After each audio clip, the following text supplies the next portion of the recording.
Nagpa-function ng maayos yung katawan niya. Pero dati hindi ito magagalaw. Sample. Sige pa, sample. Oh. Yun. Dati hindi ganyan. Wala akong ganyan. Yo, what's up mga babae? Kamusta kayo? Tatalagay ako. Nakasama ko ngayon dito si Papa Bay, mga babae. So anong gagawin namin? May papayita kami sa inyo ni Papa Bay. May mga nagtatanong kasi kamusta na kasi yung malunggay nyo eh. Yung malunggay ni Papa, nandun oh. Papakita ko sa inyo. May buhay pa naman. Tsaka kung ano yung tsura nila, papakita namin sa inyo mamaya. So ngayon kasi, nakita ko si Papa Bay. Sabi ko pa, ano ginagawa mo? Nag-uukay si Papa Bay dyan ng balon. Tapos sabi niya sa akin, may nabili kasi si Papa Bay na halaman. Naghuhukay ako ng kuan. Para maitanim ko itong halaman. Lupit na itong ano na to pang ah. Oo talaga. Tinan nyo yung bulaklak mga babae, no? Maganda. Nagustuhan ko yung kulay ng bulaklak. Mukhang expensive to para sa akin. Parang kamukha to nung binili nyo rin pang. Oo, yan. Tag 50 yan. Wait lang, papakita ko sa inyo ha. At sasabihin ko rin sa inyo kung magkano bili ni Papa dito.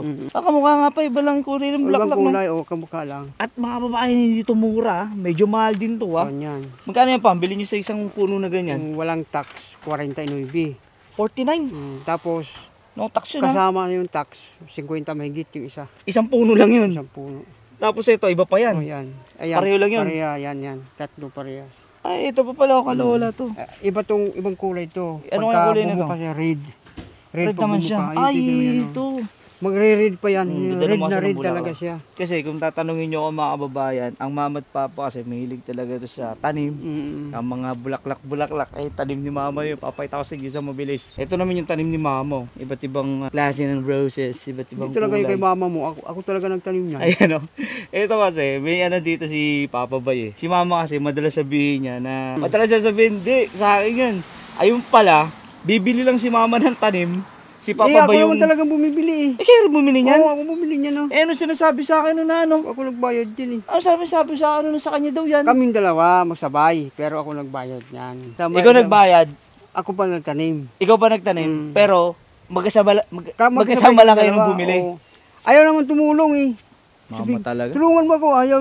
Pagod na daw siya eh. Nalinaw na sa akin, pero maganda to. Pero siguro si mama rin, in-encourage kanya na bumili ka ng ganyan. Oo, kasi mahilig din naman siya ganyan.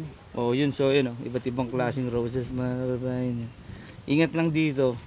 Kasi may mga ano yan, may mga tinik-tinik. Magkano ba bilhin nyo rito? Kung walang discount, 44.99. Ayun mga babae, medyo expensive may talaga. kuhan yan, 32 na lang yan dahil may kuhan siya.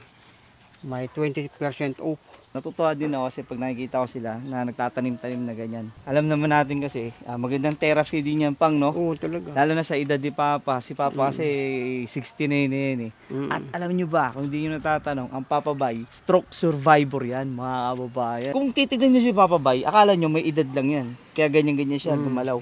Pero tignan nyo, para siyang hindi galing sa stroke, tapos may mga kamay mo bang. Oh. Ano talaga, nagpa-function ng maayos yung, yung katawan niya. Pero dati hindi ito magagalaw. Yung isa, Oo. kabila. Yan, ganyan lang. Ganyan lang siya. Pilay. At saka, alam nyo ba, yan si Papa Bay din. May bagong trip yan si Papa Bay. Pumupunta yan sa may boardwalk. Kanina pumunta nga sa boardwalk, naglalakad-lakad siya. Sabi niya nga sa akin, sinubukan ko tumakbo. Nagulat daw siya kasi may nangyaring maganda sa kanya. Ngayon nyo lang na-discover. Ano yung pang? Ingit na ingit ako doon sa dalawang matanda. Sa boardwalk. Oo. Nakita mo kanina. Sila, nagtutungkod na. Pero kung maglakad ang bilis, hindi ko mabulhabol. Kahit anong gawin ko talaga. Nakatungkod na yung pang. Hindi mo talaga nahabol, no? Mabagal talaga ako. Nung araw, hindi talaga ako yung pag-jogging ko, hindi ako maabante. In place lang. Kung halimbawa, ganyan lang. Ganyan. In place lang yan. Hindi ka makatakbo ng kahit malas. isipin ko pang umabante, hindi. Ngayon, makaabante na ako ng konti. Sige nga pang. Paano? Saan tatakbo? Takbo ko, maabante na konti. Tara si Papa Bay. Tara yan. Tatakbo daw siya. Sample. Sige pa, sample. Pabalik. Yun. Dati hindi ganyan. Wala akong ganyan. Yo. Si Papa Bay mukha lang siya nakakatawang tignan, ano? Kuya nga, pero at age of 69, stroke survivor mga kababayan.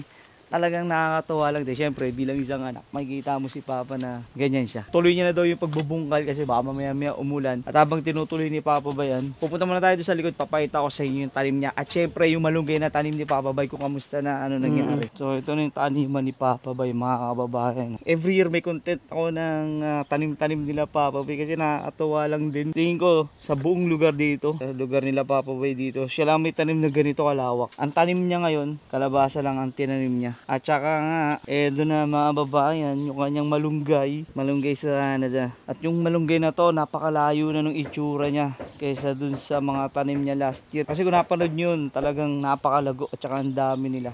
Kung di nyo pa napapanood yun, lalagay ko yung link ng video sa description ng vlog na to. Hindi ko naman masasabing sayang kasi wala, yun yung power ni Papa Yun lang kaya niyang gawin para alagaan to. Paano sila nakasurvive? Nilagay sila ni Papa Bay dun sa basement. So syempre, yung pag-aalaga ni Papa, sinubukan naman niya lahat na magagawa niya. Bumili siya ng ilaw para sa halaman, ng fertilizer. Bumili pa nga siya ng heater para sa kanila kaso wala talaga yung iba hindi nakasurvive. Palupit na itong ano na ito, yung malunggay nyo na to. Ano to? Pang bigla na siyang umusbong. Wala naman siyang puno na katulad nito. Oo, tama yan. Nangyari Kasi ito, normal lang sa malunggay na pagkamatay ng puno, yung sa ilalim, buhay pa yan. Ay, buhay pa to, Buhay pa yan, buhay. Yung sa ilalim. Kaya nga, puputulin siyang ganyan, umuusbong pa rin siya ulit. Paano to? Oo, kasi yan, Ano nangyari doon?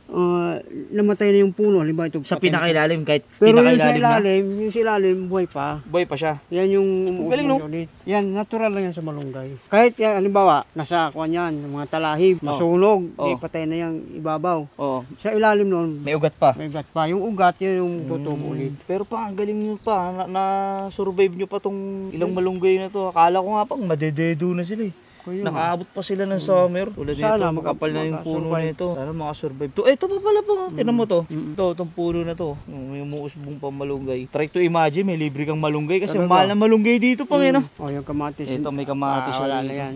Yan. Talong. Tsaka talong kaso. Kinain ang uod eh. Kay mama mo yan. Kinahan daw ng uod mga kababayan. No? Siyempre magtatanong yung mga kababayan natin na matagal na rito nanonood sa YouTube channel natin. Oo. Kasi sabi ko nga, every year ako may content tanim nyo Sabi nila, ba't nangyari sa tanim nila Papa Bay mo? Ba't parang unti?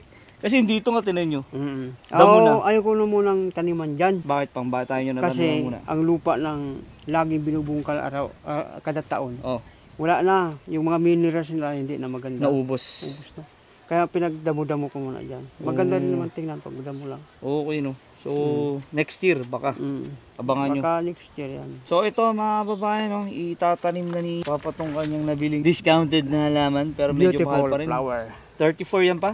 Gano? 32. $32. something. Hindi May ko discount na ngayon kasi summer na eh. Hindi ko naman mabiblame si Mama at Papa. Siyempre, therapy yan halaman. Natutuwa ako pag makapagtanim ako ng halaman. Ibabaw ni Papa yan dito sa balon. Balong malalim. Siguro mga lang yan, mga 10 inches lang ang lalim yan. Mga 12. Mga 1 foot, mga ganun. Ito na mga babae, tanggal ni Papa Bay. Papa Bay, nilagay. Yan din. Tapos, Paano paglalagay niyan? ganyan yan lang. Ay, masyadong makuhan. Ano pang? Bakit? Anong problema? Malalim? Kailangan, hindi siya masyadong baon. Masyado daw malalim. Dinagdagan yung lupa. Yan, ganyan. Masyado daw malalim. Yan, sakto. Parang sinukat pa nga. Parang sinukat ni Papa Bay. Tapos yung ganyan, yung bulaklak yan. Kita. Ay na maganda. Ayun pala doon pang technique doon. Kita yan. Kailangan mo ilabas yung bulaklak. Tapos Medyo ito, mahal yan ito yung kanyang warranty. Warranty. O, pag mamatay, palitan idadalhin ito doon. Papalitan Uy, nila. namatay. Ganun. Papalitan nila. Ito yung warranty. Hindi ito siya mawala. Alaman may warranty. So yun lang mga babae, no? Sabi ko nga sa inyo si Papa Bay nakaka-inspire. Sana ma-inspire din kayo. Kung may family member kayo o kayo nakaranas ng stroke, sana ma-inspire kayo kay Papa Bay kasi nagkaroon siya ng disiplina sa sarili para makarecover siya. Enjoy lang ang buhay. Yun nga, sabi ko nga si Papa Bay na naglalakad-lakad na yun siya doon sa boardwalk siya, kahit siya lang mag-isa. Kasi para syempre, longevity, para tumagal pa yung buhay niya, di ba? So sa next video na nga lang mga kababayan, sana na-enjoy nyo itong short vlog namin ni Papa Bay. Siyempre, kung nagustuhan mo to, please like and share naman. Tsaka huwag mo makakalimutan mag-subscribe. Sa next vlog na lang, stay safe and God bless. God first. God first ka muna. God first. Let's go!